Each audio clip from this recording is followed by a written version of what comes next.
You know how the end of the NBA regular season just kind of hits? And suddenly everyone's talking brackets, predictions, and you feel like you're playing catch-up. Yeah, absolutely. It comes fast. Well, think of this as your personal shortcut. We're doing a deep dive into the 2025 NBA playoffs before they kick off, really getting you the essentials you need right now. Exactly. We've pulled together info from the official NBA sources, naturally, plus top sports news guys like ESPN, CBS Sports, and analytical sites too, like Basketball Reference. Right. The usual suspects. Yeah, the goal is basically to cut through the noise and give you a clear picture of what's likely coming. And our mission for this deep dive is pretty simple. Over the next, say, 30 minutes, we want to lay out a full but, easy-to-grasp view of the playoffs. We'll hit on what the regular season and that play-in tournament mean for all this, the actual playoff structure, brackets, and all that. Key stories to watch in the East and West. Potential big matchups. Exactly. Plus, players who could really make a difference and maybe some strategic trends we're expecting to see. We did the homework so you don't have to sort through like a million articles. Okay, so let's start with how we even got here. The road to the playoffs, right? The 2024-2025 regular season had its usual share of twists and turns. Definitely. Some teams really stepped up, played way better than maybe we thought. And others kind of stumbled, didn't quite hit those expectations. Yeah, there are always those surprises and disappointments. And throughout the season, you likely had some key trades, maybe coaching changes, things that definitely shifted the ground under some teams heading into this postseason. For sure.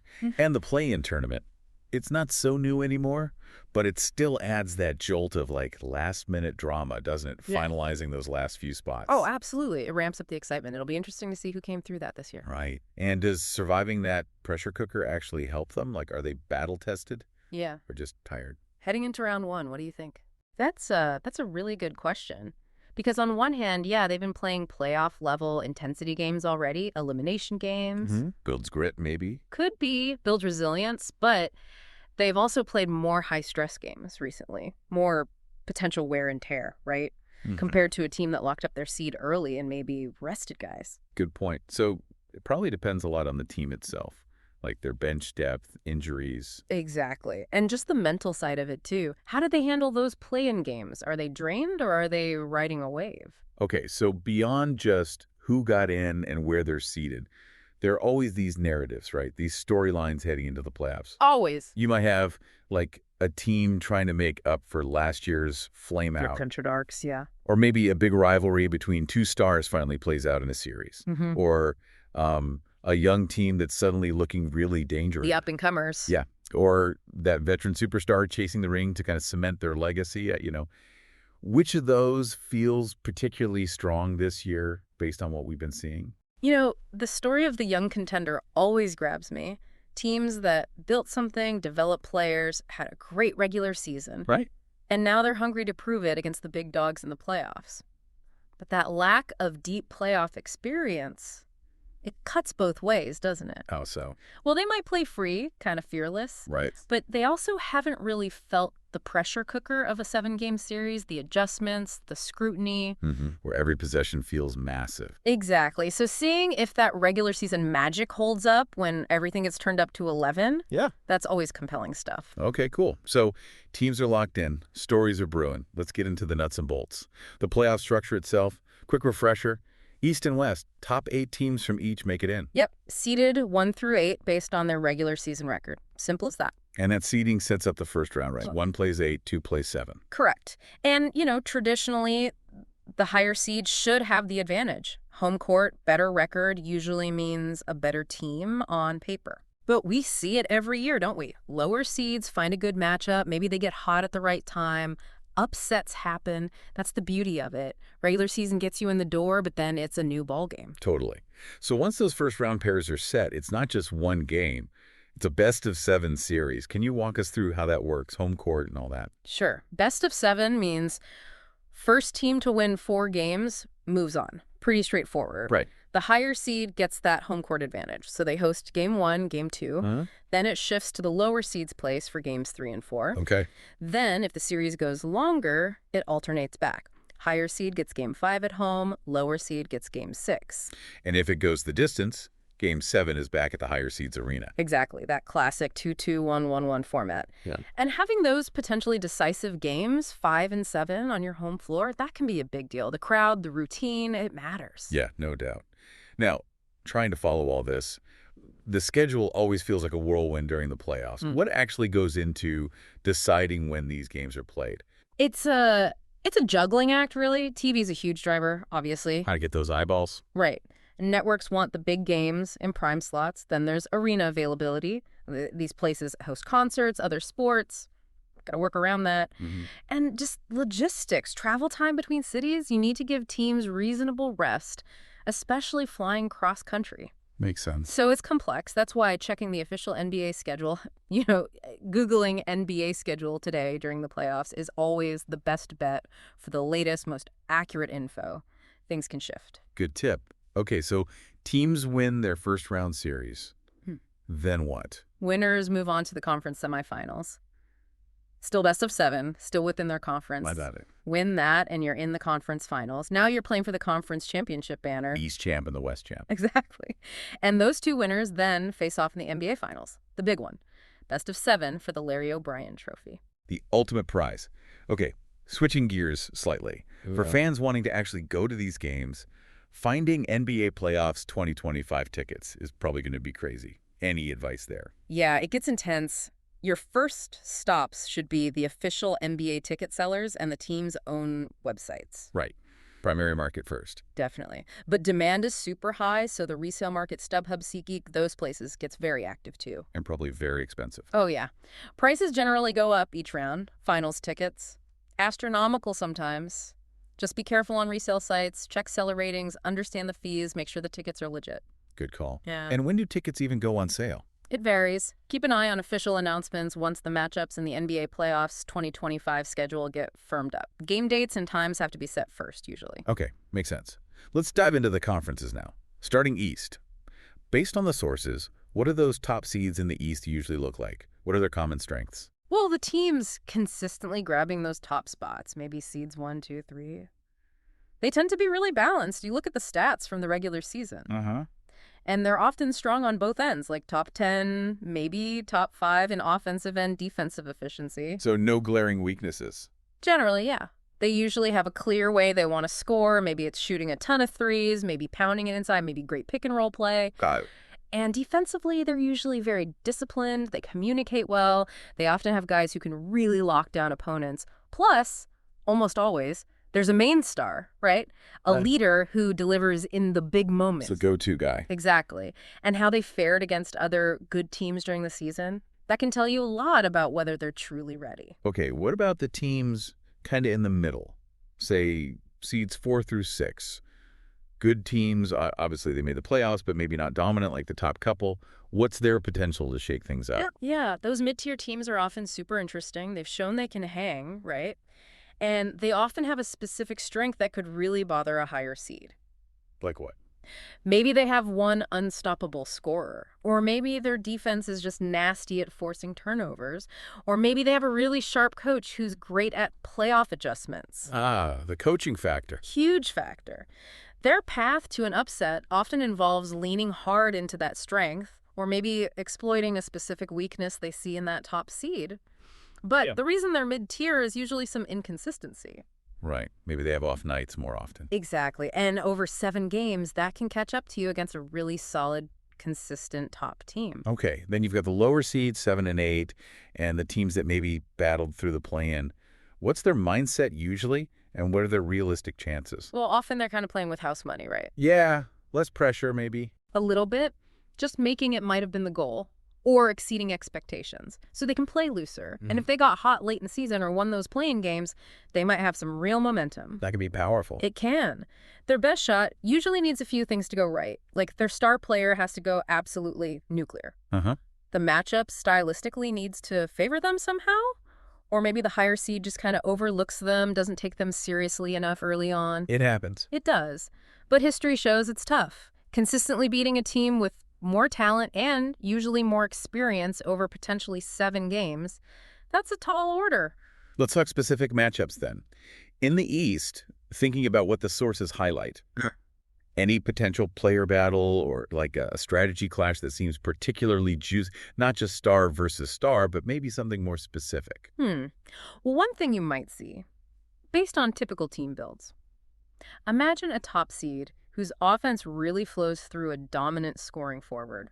And maybe they draw a lower seed that's known for like scrappy, excellent guard defense, really good at getting steals, disrupting passing lanes. Ah, okay, so the clash is, Can that guard-oriented perimeter defense actually slow down the star forward? Can they deny him the ball, force turnovers before he even gets going? Or does the forward's talent just eventually win out? That kind of offense versus defense, strength versus strength battle, that can decide a whole series. interesting. Okay, let's pivot west. The Wild West, as they say, often feels like a total dogfight out there. What makes the Western Conference playoffs feel, I don't know, different sometimes? Depth. That's the word that always comes to mind for the West. Sheer depth. Meaning even the lower seeds are tough. Yeah, exactly. You look at the teams seeded, say 6, 7, 8 in the West, often those teams would be serious contenders for maybe a top 4 seed in the East. Wow. There's often just a higher concentration of teams that genuinely believe they have a shot at the title, so even those first-round matchups can feel like conference finals sometimes. Intense right from the jump. Totally. The top seeds out west are usually absolute juggernauts, battle-tested, often with guys who've been deep in the playoffs before, and those mid-tier teams, super dangerous because maybe they just missed out on home court but have all the talent needed to make a run. It just leads to less predictable outcomes sometimes, tighter series across the board. So when we analyze the West, we're still looking at the same basic things as the East, right?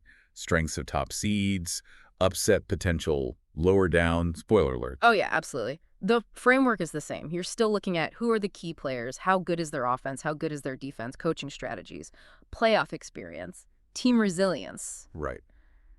But the flavor of the West might be different. Maybe there's more emphasis on a certain style of play, or maybe there are just some really intense, long-standing rivalries between franchises that add extra spice to any potential matchup. And like in the East, there must be potential key matchups brewing out west that the analysts are already circling. Maybe a specific guard rivalry or a coaching chess match. Yeah, one common one that generates buzz in the West is often a clash between two really elite point guards. You know, the guys who run the whole show for their teams. Floor generals. Exactly. Yeah. And it's not just about who scores more. It's about who orchestrates the offense better, who gets their teammates involved, who makes the smart plays late in games. And then how does the other team try to stop that guy? Do they trap him? Swish everything. It becomes this fascinating game of adjustments between the players and the coaches, possession by possession sometimes. Man, I love watching those unfold. Yep. Okay, let's zoom in on the players themselves. We talk about stars. What usually happens with them when the playoffs start? Do they find another gear? It certainly feels that way, doesn't it? Yeah. The playoffs are really where legends are made. The intensity ramps up, every game matters more, and the true stars, they often rise to that. You see them shouldering more of the scoring load, making the absolutely critical plays in the clutch, just showing this incredible focus. Sometimes you can even look back at the regular season. How did they play in close games? How did they play against other top teams? That can give you clues about who's ready to elevate. But it's not just the stars, right? Yeah. We always hear about role players stepping up. Why are they so crucial in a playoff run? Oh, they're absolutely vital. The unsung heroes, really. Think about it. In a 7-game series, defenses are laser-focused on stopping the main guys. Right. Game planning revolves around them. Exactly. So you need those other players to do their jobs consistently. Hit the open shots when the stars get double-teamed, play tough defense on the opponent's secondary scorers, grab key rebounds, make the simple, smart pass. The dirty work sometimes. A lot of it is, yeah. And sometimes you see a role player just catch fire for a series. Someone who wasn't a huge factor all year suddenly becomes indispensable. Those unexpected contributions can swing a series. And then there are the coaches pulling the strings. How much does coaching really matter when you get to this stage?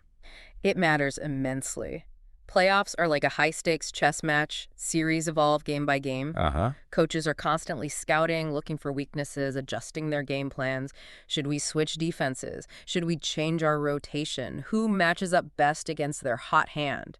When do we call that crucial time out? So many decisions. Constantly. A coach who can outthink and outadjust their counterpart gives their team a massive advantage. It's not just about drawing up plays, it's about managing the entire flow and strategy of a 7-game battle. Okay, last piece of the puzzle, maybe the hardest to measure. Team chemistry, leadership, dealing with tough moments. How important is that stuff? It's incredibly important. You can have all the talent in the world on paper, Right. but if the team doesn't click, if they don't communicate well, if there isn't strong leadership when things get tough, they'll probably fold under playoff pressure. Adversity hits everyone eventually. Exactly. Every playoff run has moments where things go wrong. An injury, a bad loss, a tough call.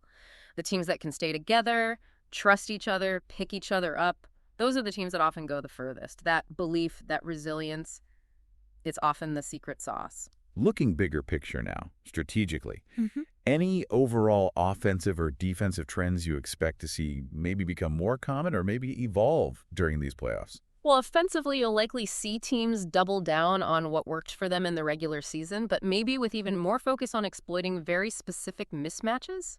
Data plays a big role here, too, finding the most efficient shots against this specific opponent. Tailoring the attack. Right. And defensively, discipline becomes even more critical. Teams will try to take away the primary option of the other team.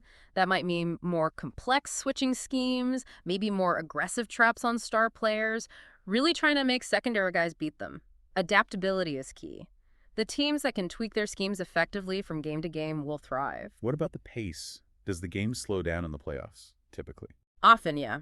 It tends to get more deliberate, more half-court focused. Why is that? Well, each possession just feels more valuable, right? Teams might be less willing to risk a turnover on a quick transition play. They want to work for a good shot. But teams that like to play fast will still try to push it. So it becomes a battle of wills over tempo. Exactly. Can the fast team force the slow team to speed up uncomfortably? Or can the deliberate team bog down the runners in the half court? Controlling the pace is definitely a strategic goal. We always seem to get some wild results in the playoffs too, right? Players going off unexpectedly, teams winning games they shouldn't. What causes those kinds of statistical outliers? It can be a bunch of things. Sometimes a player just finds an incredible rhythm. Maybe a matchup really suits their specific skills. Confidence is huge, too. A guy hits a few shots early, suddenly he feels like he can't miss. The hot hand. Yep. Or maybe the team collectively just clicks in an area they usually struggle with, like suddenly they become amazing on the offensive boards for a series. And, of course, the unpredictable nature of the game itself plays a part. Weird bounces, lucky shots. And injuries too, I guess. Oh, definitely. Injuries are the big wild card that can lead to unexpected outcomes. Which brings us to that point. Right. Injuries always seem to hang over the playoffs.